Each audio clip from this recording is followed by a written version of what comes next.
मैं समझ रहा हूँ एक राष्ट्रीय स्वयंसेवक संघ सामाजिक संगठन है जिसका नाम आपने सुना होगा। आप उसे पसंद करें या ना करें, आपको उसके विषय में सोचना पड़ेगा, उसके विषय में चर्चा करनी पड़ेगी। सभी राजनीतिक दल, चाहे कांग्रेस हो, भाजपा हो, भारत आदिवासी पार्टी हो, उसके बारे में सोचती है, मंथन करती है। जो भी उसकी अच्छी चीज़ों के लिए, उसकी खराब चीज़ों के लिए, वो उनके स्तर पर सोचना होता है। उसी तरह से अनुसूचित क्षेत्र में जो लोग रह रहे हैं उनको नए प्रदेश की मांग पर सोचना पड़ेगा, चाहे आप उसके पक्ष में हो या चाहे आप उसके विपक्ष में हो। तो उस पर बात करनी पड़ेगी, उस पर विचार करना पड़ेगा। नए प्रदेश की मांग जो उठ रही है दक्षिण राजस्थान से, तो उस पर हम विचार करें, मंथन करें, चर्चा करें, लेकिन आपसी वैमनस्यता नहीं पाले। जो इसके पक्ष में है वो भी और जो इसके विपक्ष में है वो भी, क्योंकि ये एक मुद्दा है अन्य मुद्दों की तरह, नो डाउट। तो भारत एक विविधता का देश है, और जैसा आप सभी जानते हैं, भारत में जब आज़ाद हुआ देश हमारा 1947 में, तो 14 राज्य थे, और आज की तारीख में बढ़ते बढ़ते उन राज्यों की संख्या 28 हो गई। और भारत में संविधान के अंतर्गत यह प्रावधान दे रखा है कि राज्यों का निर्माण कैसे होगा। संविधान के अनुच्छेद 3 में इसको संसद के अंदर प्रावधान पावर दे रखा है। संसद चाहे तो राज्यों का नामकरण भी कर सकती है, राज्यों का नवीनीकरण भी कर सकती है, और राज्यों की सीमाओं में बदलाव भी कर सकती है। राष्ट्रपति संबंधित राज्य की विधानसभा से राय लेता है, एक तो ये भी महत्वपूर्ण है, लेकिन ये जो राय है ये बाध्यकारी नहीं होती है। तो कुल मिला के अगर अपन हम कहें तो नए राज्य का निर्माण संसद के हाथ में है। राज्यसभा, लोकसभा और राष्ट्रपति महोदय के हाथ में ये रहता है। और इस प्रावधान के तहत आंध्र प्रदेश, महाराष्ट्र, हरियाणा, झारखंड, छत्तीसगढ़ ये सब बने हैं, और भाषाई आधार पर भी राज्य बने हैं। जैसे कि आंध्र प्रदेश बना 1953 में। प्रशासनिक आवश्यकताओं को देखते हुए झारखंड, छत्तीसगढ़, उत्तराखंड 2000 में बने, अटल बिहारी वाजपेयी जी की सरकार में। और एक महत्वपूर्ण राज्य जिसको कहते हैं 2014 में कांग्रेस सरकार, यूपीए सरकार ने बनवाया था, तेलंगाना। तेलंगाना राज्य का आंदोलन एक लंबी लड़ाई और क्षेत्रीय असंतोष के कारण हुआ था, और इस तेलंगाना की जो मांग थी वो एक क्षेत्रीय अस्मिता के आधार पर थी। तो कहीं न कहीं बहुत सारे राज्यों की मांग अभी भी उठ रही है। भील प्रदेश की है, विदर्भ की है, बुंदेलखंड की है, मिथिला की है, पश्चिम उत्तर प्रदेश में हरित प्रदेश की है, पश्चिम बंगाल में ही गोरखालैंड की है, असम में भी है। तो अलग अलग राज्यों की मांग उठती है। ये संवैधानिक अधिकार है लोगों का मांग करना, देना नहीं देना केंद्र सरकार के हाथ में रहता है। तो राज्य निर्माण के पक्ष में भी तर्क दिए जा सकते हैं, विपक्ष में भी तर्क दिए जा सकते हैं। तो पक्ष में तो जो इसके पक्ष में होते हैं वो अक्सर ये तर्क देते हैं कि प्रशासनिक व्यवस्थाएं ठीक रहेगी, सुविधाजनक हो जाएगा, छोटे राज्य अधिक शासन के दृष्टिकोण से अच्छे होते हैं। तो उसी दृष्टिकोण से झारखंड, छत्तीसगढ़, उत्तराखंड का निर्माण हुआ। अब उनका विकास कितना हुआ ये जरूर एक जांच का विषय है। वहाँ के लोगों से, वहाँ की सरकारों से, वहाँ की विभिन्न रिपोर्टों से हम लोग पता कर सकते हैं। और दूसरा, नए राज्यों का निर्माण के पीछे ये तर्क दिया जाता है कि कुछ क्षेत्र विशेष विकास से अछूते रह गए, उपेक्षित रह गए।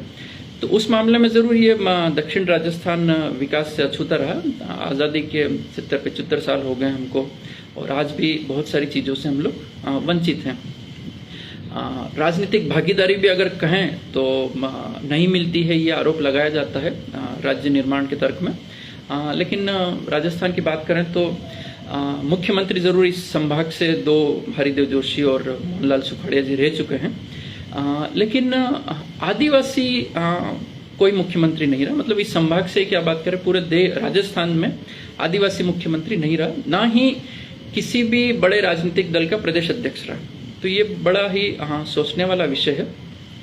दूसरा, इसके विरोध में भी कई तर्क हैं। इसके विरोध में अगर तर्क देखें तो राष्ट्रीय एकता को चुनौती इसके विरोध में तर्क देने वाले कहते हैं कि भाई इस तरह से राज्य बनते जाएंगे तो एक एकता का जो स्वरूप है वो टूटता है।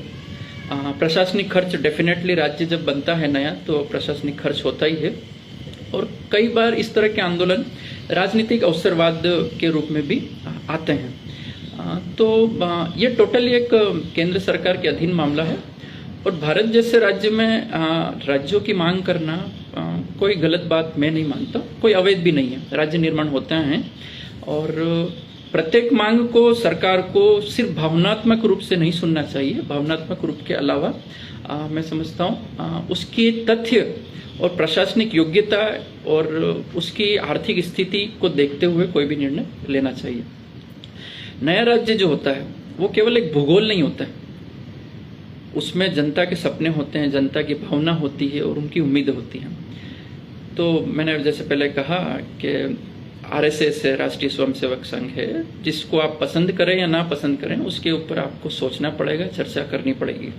राजनीतिक दल करते आए हैं और कर रहे हैं आज भी, चाहे कांग्रेस हो, बीजेपी हो, भारत आदिवासी पार्टी हो या अन्य कोई क्षेत्रीय राजनीतिक दल हो। उसी तरह अनुसूचित क्षेत्र में रहने वाले हर व्यक्ति को इस नए राज्य की मुहिम के ऊपर विचार करना है, मंथन करना है, लेकिन आपस में वैमनस्यता नहीं पालनी है।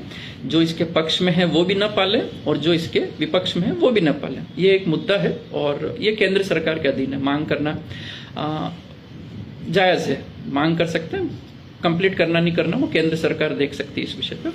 लेकिन मैं समझता हूँ नए राज्य के पीछे जो तर्क दिए जा रहे हैं उसको प्रशासनिक दृष्टिकोण से अगर देखें तो सबसे महत्वपूर्ण तर्क, नया राज्य अगर केंद्र सरकार या राज्य सरकार नहीं देना चाहती है तो मैं समझता हूँ एक तो उदयपुर के अंदर लगभग 30 से 35 साल से हाईकोर्ट की बेंच की मांग चल रही है। तो तत्काल प्रभाव से इस हाईकोर्ट की बेंच की मांग को स्वीकृत किया जाए और उदयपुर में हाईकोर्ट की एक बेंच खोली जाए ताकि यहाँ के लोगों को जोधपुर या जयपुर की तरफ पलायन नहीं करना पड़े कानूनी पेचीदगी के लिए। दूसरा, दक्षिण संभाग नो डाउट काफी दूर पड़ता है जयपुर से और एक मिनी सचिवालय का प्रावधान जरूर किया जा सकता है उदयपुर मुख्यालय पर। एग्जाम सेंटर की बात करें, यहाँ के बेरोजगार जो बच्चे हैं वो एग्जाम देने के लिए काफी बार उदयपुर के अलावा जयपुर, बीकानेर, जोधपुर तक जाना पड़ता है। तो राज्य सरकार और आरपीएससी और अन्य राज्य सरकार ही सभी एजेंसीज को पाबंद करे कि दक्षिण संभाग के बच्चों का सेंटर दक्षिण संभाग में ही दिया जाए, उनको जयपुर या बीकानेर या जोधपुर की तरफ न दिया जाए।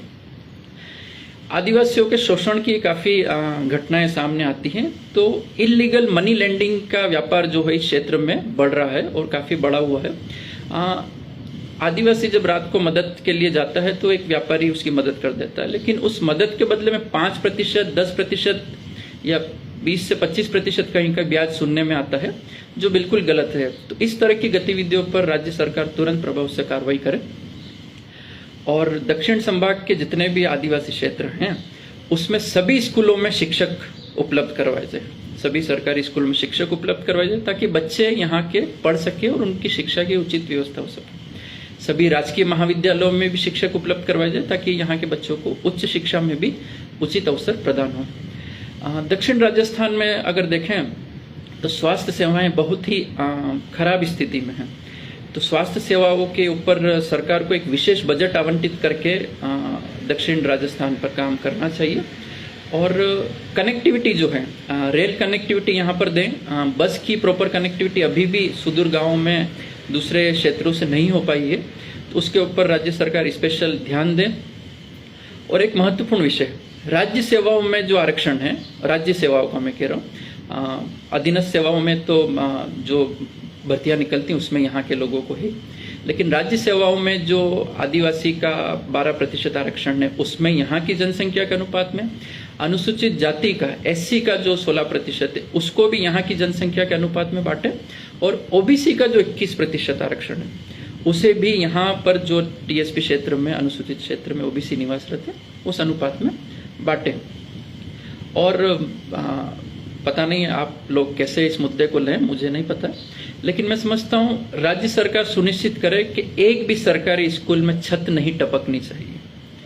बहुत टपकती सरकारी छतें, लेकिन उसी सरकारी स्कूल में पढ़ने वाले मास्टर और उसी सरकारी स्कूल को बनाने वाले ठेकेदार और उसी स्कूल के इंस्पेक्शन करने वाले अधिकारियों की छत तो नहीं टपकती, लेकिन सरकारी स्कूल की छतें टपकती है। तो सरकारी स्कूल जितनी भी हैं उनकी छतें टपकना बंद हो। जितने भी राजकीय हॉस्टल हैं गवर्नमेंट के अधीनस्थ, उनकी छतें टपकना बंद हो और यहाँ पर जो उद्योग धंधे उसको सरकार बढ़ावा दे। लेकिन एक ध्यान ये रखें कि कम से कम कुछ क्राइटेरिया तय किया जाए कि स्थानीय लोगों को यहाँ पर रोजगार में प्राथमिकता दी जाएगी, कम से कम 50% तो हो। और एक महत्वपूर्ण विषय जो पूर्व में तो प्रावधान था लेकिन अब नहीं है, ट्राइबल एडवाइजरी काउंसिल होती है TAC, जिसकी बैठकें भी काफ़ी कम होती है और अनुसूचित क्षेत्र के लिए बहुत महत्वपूर्ण है ये TAC। तो इसका अध्यक्ष पहले TAD मंत्री होता था, जनजाति विभाग का जो मंत्री होता था वही होता था, और पूर्व में वसुंधरा जी के समय इसको हटाया गया। गहलोत साहब ने भी इस चीज़ को कंटिन्यू किया। तो मेरी ये मांग है कि TAC का जो अध्यक्ष है तुरंत प्रभाव से जनजाति मंत्री को किया जाए। और विश्व आदिवासी दिवस पर नो डाउट राष्ट्रीय अवकाश घोषित करना चाहिए, क्योंकि देश में आदिवासियों का बहुत ही महत्वपूर्ण योगदान है।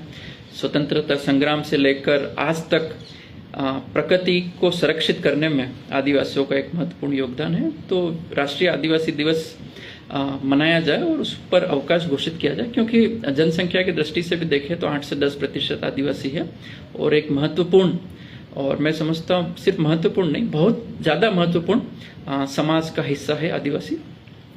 और अनुसूचित क्षेत्र में भर्तियों की बात करें तो बड़ी समस्याएं आती रहती हैं। और अभी 17 तारीख को सामाजिक विज्ञान की 2nd ग्रेड भर्ती निकली, जिसमें अनुसूचित क्षेत्र में एक भी पद नहीं निकला। तो कहीं न कहीं अगर गैर अनुसूचित क्षेत्र के शिक्षक कार्यरत हैं तो उनका स्थानांतरण अनुसूचित क्षेत्र के बाहर किया जाए, ताकि यहाँ के लोगों को रोजगार मिल सके। तो साथियों, बस इतना ही कहना था और आपके विचार इस पोस्ट पर आमंत्रित हैं। बस मैं यही कहूँगा लास्ट में कि इस विषय को लेकर किसी भी व्यक्ति से, समाज से, राजनीतिक दल से, संगठन से कोई वैमनस्यता न पालें, आपस में मिले, मिलजुल कर रहें। और कुछ लोगों के मन में ज़रूर ये सवाल है कि नया राज्य बनेगा तो क्या होगा। तो इसके लिए आप झारखंड और छत्तीसगढ़, उत्तराखंड को स्टडी कर सकते हैं। मेरे कुछ फ्रेंड हैं झारखंड में जो नॉन ट्राइबल हैं और उन्हें कोई दिक्कत नहीं, they are working very well peacefully, no issue. लेकिन एक महत्वपूर्ण चीज़ मुझे याद आई, राज्य सरकार से अनुरोध है कि इस क्षेत्र में जितने भी अधिकारी लगते हैं, चाहे वो गैर आदिवासी हो, बहुत सारी पदों पर नो डाउट गैर आदिवासी को लगाना पड़ता है, और आदिवासी उपलब्ध नहीं होता है तो स्वाभाविक है गैर आदिवासी को लगाया जाता है, उसमें भी कोई दिक्कत नहीं। लेकिन वो कर्मचारी ऐसे हों जो आदिवासी नहीं हो, कोई दिक्कत नहीं, लेकिन आदिवासियत को समझते हों, आदिवासी कल्चर क्या है, आदिवासी इमोशंस क्या हैं, तभी इस क्षेत्र का विकास हो पाएगा। इसको लेकर पंडित जवाहरलाल नेहरू जी ने 1953 या 56 में पंचशील सिद्धांत दिए थे, जिसमें आदिवासियों को ही अपने सशक्तिकरण के लिए मजबूत करने का प्रावधान था, और उनके ऊपर बाहर से कोई एक्सटर्नल फोर्स नहीं थोपी जाएगी, उन्हें ही डेवलपमेंट करने के लिए प्रोत्साहित किया जाएगा। तो इस तरह से हम लोग इस क्षेत्र में रहते हैं और रहते आए और रहते रहेंगे। तो किसी को कोई डरने की बात ज़रूरत नहीं है, किसी को कोई घबराने की ज़रूरत नहीं, किसी को कोई विरोध करने की ज़रूरत नहीं। सभी मिलजुल कर रहे हैं और प्रशासनिक व्यवस्थाएं हैं, और अल्टीमेटली ये निर्णय केंद्र सरकार के अधीन है। जय हिंद, जय भारत, जय राजस्थान, जय संविधान।